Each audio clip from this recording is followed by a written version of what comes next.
Part 1. You will hear a telephone conversation between an employee of an airline company and a customer. You have 30 seconds to look at questions 1 to 6.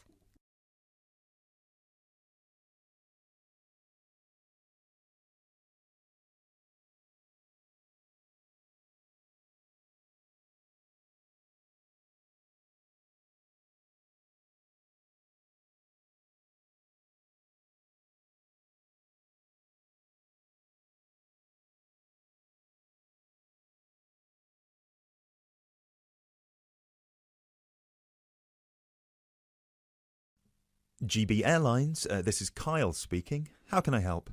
Hi, my name is Matt Walsh. I'm calling on behalf of Mr. John Sparrow to claim expenses for a delay in his flight last week. Good morning, Mr. Walsh. Thank you for calling. Could you please tell me the flight number and the date of departure?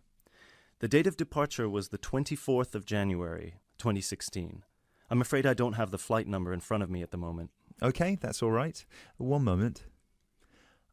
Could you tell me where was Mr. Sparrow departing from? He was departing from Athens. Is that Athens, Greece or Athens, Georgia? Athens, Greece. Right. And what was the destination? It was Heathrow, London. Right. We've got 2 flights from Athens to London, Heathrow, on the 24th of January 2016. Was it the 3:25 p.m. flight or the 9:45 p.m.? It was the later one, 9:45. Okay, so the flight number is GB1011. Right, okay.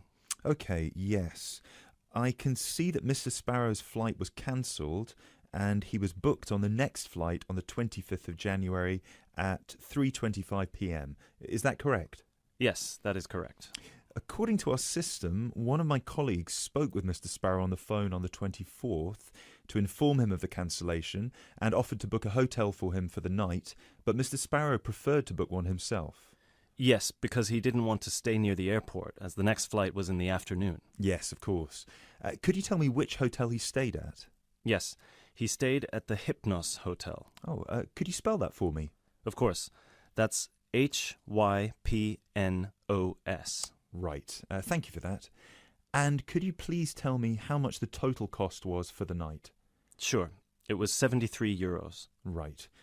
Do you have a copy of the receipt for that? Yes, of course. Would you like me to send it to you? Yes, please. Can I email a picture of it to you? Absolutely. The email address is refunds@gbairlines.co.uk. Great, thank you. No problem. Were there any other expenses you wish to claim? Actually, yes. There was also the taxi ride to the airport and the taxi ride back the next day. Right. And what was the total cost? The first taxi ride was 53 euros and the second one was 42, so 63, 73, 83. Yeah, so the total was 95 euros. I'll send you the receipt for those as well. Thank you. Are there any other expenses? No, I think that's it.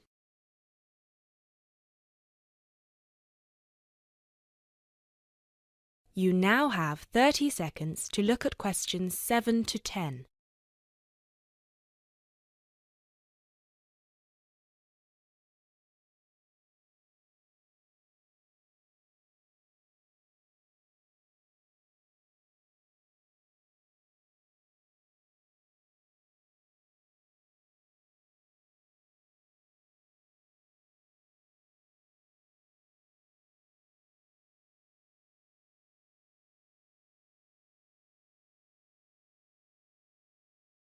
Excellent. So if you could please send us the receipts for the hotel and the taxi rides, and after we receive them, it should take about 48 hours for the funds to reach Mr. Sparrow's account. Perfect. Thank you so much. My pleasure. Is there anything else I can help you with? Actually, yes. There's one more thing. Mr. Sparrow complained about the meal during the flight. He said that it was a bit bland. Right. So he asked me if it was possible to switch to a different meal option for his upcoming flight to Kiev next week. Right, of course. Just give me a minute, please. Right, I see that Mr. Sparrow had the light meal option for his flight to London, and you would like to change that. What would you like to change it to? What are the other options? We've got 12 different meal options. Would you like me to list all of them for you? Well, Mr. Sparrow has told me that he would prefer something without meat. How many of these do not contain meat? We've got 3 meal options without meat. We've got the vegetarian option, the vegan option, and the Asian vegetarian. What's the difference? There's a variety of different dishes served with each option. For example, next week the vegetarian option will be a small spinach and feta cheese pie, a bread roll, a salad, and tropical fruit. And the vegan option? The vegan option doesn't include any dairy products, and it also doesn't include fowl, eggs, or honey. I'm afraid I don't have the specific menu for this week, but I can email it to you as soon as it becomes available. Oh, could you do that? That would be great. Yes, of course. I can email you a detailed description of all the meal options if you like. Yes, please. No problem. Please do not forget to call us back to change the meal option. You need to do that 48 hours before the departure time for international flights and 24 hours for domestic flights. So 48 hours for this one then? Yes, exactly. Perfect. Oh, no, I'm sorry. Transatlantic flights require 48 hours.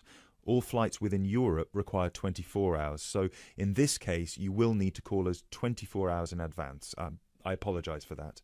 Okay, great. So, could I please have your email address so I can send you the menus? Certainly. It's matt.walsh@sparrowlimited.com.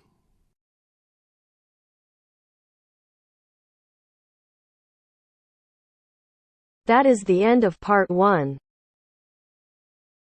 You now have half a minute to check your answers.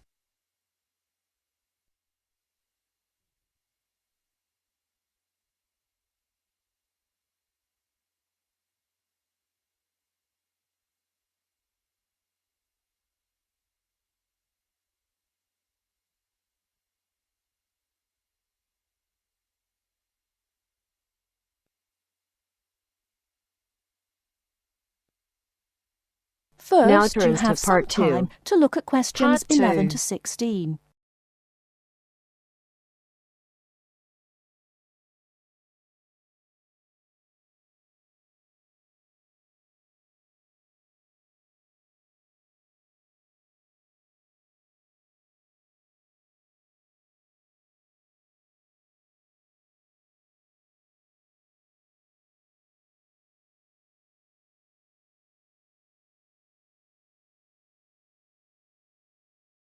Now, listen carefully and answer questions 11 to 16. Good afternoon. Hello. How can I help you? I'd like to make a transfer, please. You want to transfer some money? That's fine. Let me just bring up some details. Right, here we are. Can you tell me your name, please? It's Alice Deltour. OK, and your date of birth? 20th of February 1982. Right, and for security, can I have the first letter of your password? It's B. And the 5th letter? That's F. Fine. Now, where do you want to make the transfer to and from? I'd like to send money from my current account abroad. Which country are you sending it to? To China. My boyfriend is on holiday there, and he's run out of money. Oh dear. China, OK. Now, there are several ways to do this. We can do it by credit card, by electronic transfer, by cheque or by banker's draft. I'm not sure. What's the best way? Well, that all depends. The simplest way is by cheque, really. I just write the cheque and send it. Yes, but it can be very slow and take a long time for the money to clear, between 3 to 4 weeks. How soon do you need the money to get there? I'd like it to get there in the next couple of weeks. So really, sending a cheque is going to be too slow. Yes, I think so. Let's look at electronic transfer then. This usually takes between 2 and 5 working days. That's 2 to 5 days. Working or business days. If you send it on Friday, it will get there the following Friday at the latest. I see. That's much better. Yes, but we do charge a fee for this. We charge a flat fee of £21, and on top of that, the receiving bank may charge a fee, and an agent may also charge you for transferring the money between banks. So, how much is it altogether? We can't give you an exact amount. You need to check it with the receiving bank and any agents that they use. I see. Also, you can send it in sterling or dollars from here, but there will be an additional fee depending on the exchange rate when you convert it into renminbi. So there will be another charge too? I'm afraid so. Does it make any difference if I send it in dollars or sterling? It could make a difference according to which currency has the best exchange rate. The other difference is this. If you send dollars, the amount goes through the US clearing system. We send the money to our branch in London. They then send it to our branch in New York, and the New York branch sends it to the bank in China. It goes all around the world then.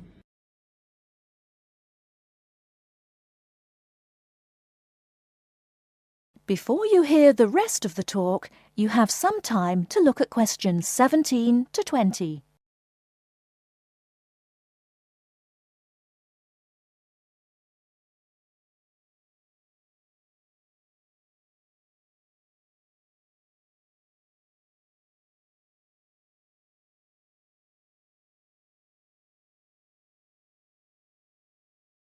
Now listen and answer questions 17 to 20. What about if I send sterling? In that case, we send it to our branch in London. From there it may go directly to China, unless the bank in China has an agent in London, in which case we transfer it to the London agent, and they send the money on to China. So how do I proceed with the transfer? OK, first we'll need some details about the beneficiary from you. The who? The beneficiary, the person receiving the money. OK, what do you need to know? We'll need the full name of the beneficiary and their account number. OK. You need to tell us the name of the bank in China and the address of the branch. We also need the bank's sort code and the SWIFT number. What's a SWIFT number? Basically, it's an interbank code. It helps banks identify each other through a unique code number. OK, and that's spelt? SWIFT, SWIFT. And the final thing we need is the reason for sending the money. You need a reason from me? I just told you my boyfriend's run out of money. Well, we don't need a reason. The receiving government needs to know why the money is entering the country, and we have to be able to tell them. OK, so from me you need the bank's name, the address of the branch, the sort code and SWIFT number, the beneficiary's name and account number, and a reason for sending the payment. Yes, that's correct. OK, so I'll check these out and come back to you with them so we can go ahead with the transfer.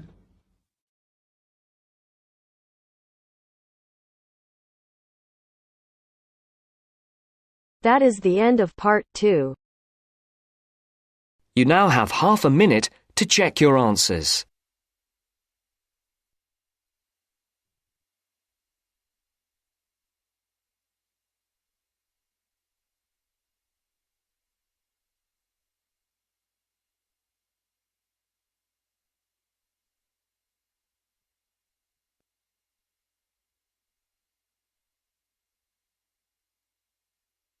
Now turns to part 3.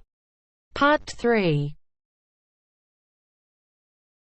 You will hear a conversation between two students who will discuss a project they're working on together.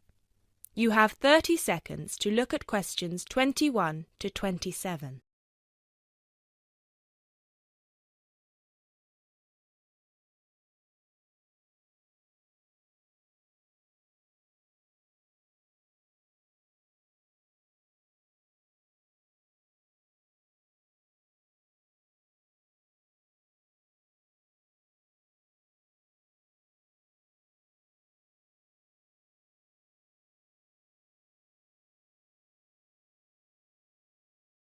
Hey, Jess, glad you could make it.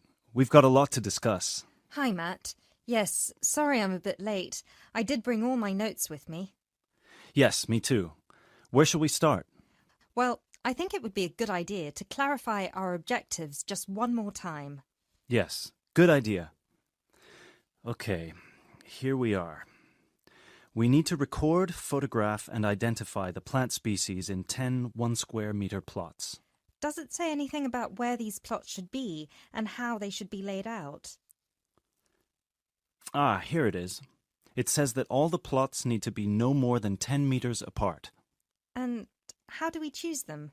Ah, this is the fun part. I remember this. Here we are. Make a 1-meter square frame using bamboo sticks available from the department stores. Yes, we've already done that. I know, I'm just reading the whole section. Okay. One person stands roughly in the middle of the chosen area and throws the frame. The other person uses a tape to mark out the square where the frame landed and returns frame to thrower. The thrower then turns a few degrees on the spot and throws again. The thrower must turn slightly after each throw and vary the force of the throw until after the 10th throw they are pointing in almost the same direction as the first. That sounds a bit complicated. That's only because it's all in writing. It's just a simple throw, turn, throw, turn, throw, turn until we have 10 squares. And I guess you want to do the throwing. Well, if you don't mind. I'm sure you'll be more accurate at marking the squares. Yes, I am sure I am, and I'm sure you've got a stronger throwing arm.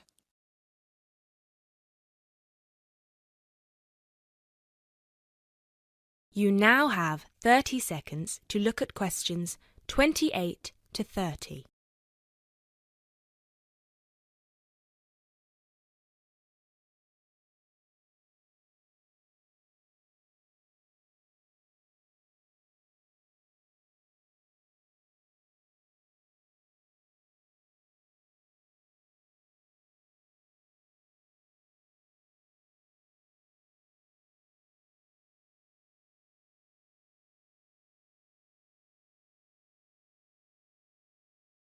Okay, good. We've got that sorted. Now we need to decide where to go. Yes, I've been thinking about that, and I've brought the map. Ah, well done. I forgot mine. Now, I've identified 3 possible locations, but they've all got some disadvantages. Okay, fire away. Well, the area around this lowland marsh could be interesting. There'll be a lot of interesting water plants here. Looks good, but what's the problem? Mainly that it's already a designated nature reserve, and I think there's already been a lot of research done here. Ah, I see. Well, I'd rather do something that's new and can be useful. I agree. That's why I identified this area further west. See, here, behind the beach. Oh yes, I see. That area there, where it's flat, but quite high. Exactly. If you look a bit further inland, you'll see that there are hills which will protect that area from strong north winds. I see. Excellent. But what's the problem? Just that it may not be very interesting. We know that the geology there is not conducive to a wide variety of plants. I agree. So what's your last idea? Well, I think this one is a bit of a winner, although I did want to show you the other 2. Look up here, on the north coast. Where? See this bay? Well, I know that there's been quite a lot of studies done here, but a bit further to the east, behind this headland. No one has ever looked at that. Well, I certainly couldn't see any studies. That is interesting. And the plant life could be a bit different because of the shelter from the wind the headland provides. Exactly. Brilliant, Jessica. That's a great idea. We'll go there. Thanks. Now all we have to decide is when is a good time. Well...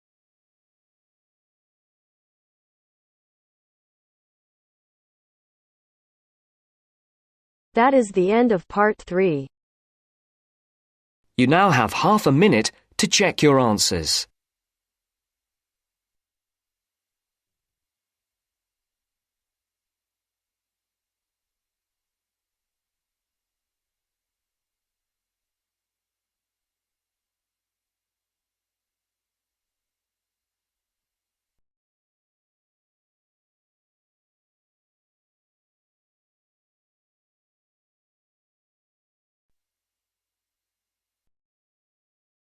Part 4. You are going to hear a talk on Anne Bonny, a female pirate. First, you have some time to look at questions 31 to 35.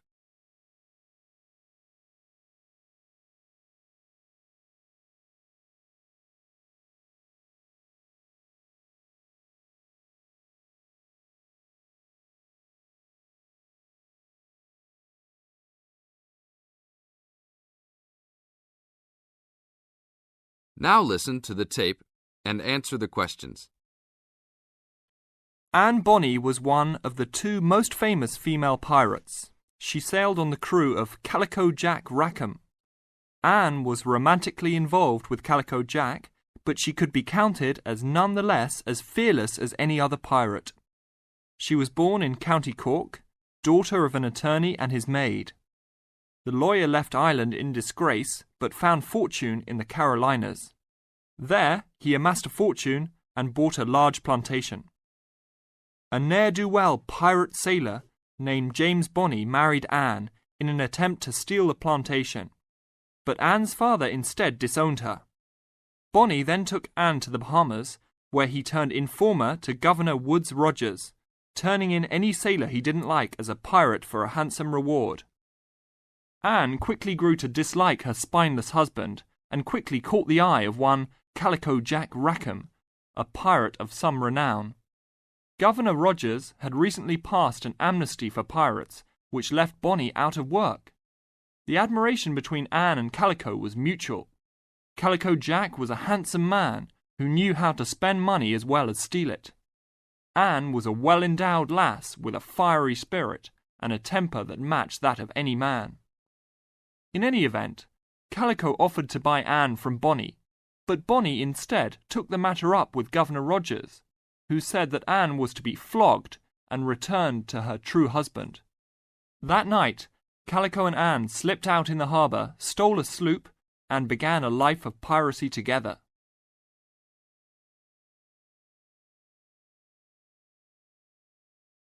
Now look at questions 36 to 40.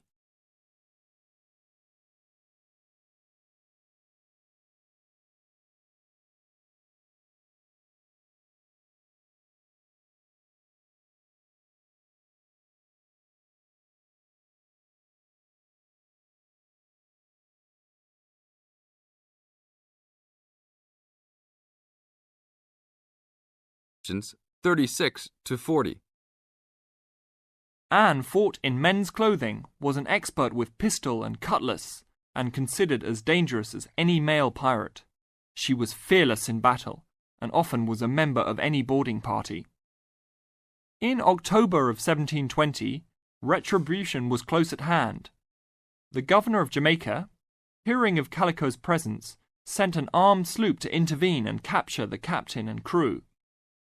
Calico's ship, Revenge, was caught by surprise, and much to Anne's dismay, the pirates fought like cowards and were taken far too easily. Anne and Mary Read were also captured, but, upon capture, confessed their sex and pleaded to be tried separately after they gave birth. Both women were pregnant at the time. Both received separate trials from the men, but were still sentenced to hang. Mary Read escaped the hangman by dying from fever while in jail. Anne, however, received several stays of execution before mysteriously vanishing from official records. It is believed that her father, who had contacts in the island, forgave his daughter for her acts and ransomed her back to the Carolinas, where she assumed a new name and a new life. That is the end of part 4. You now have half a minute to check your answers.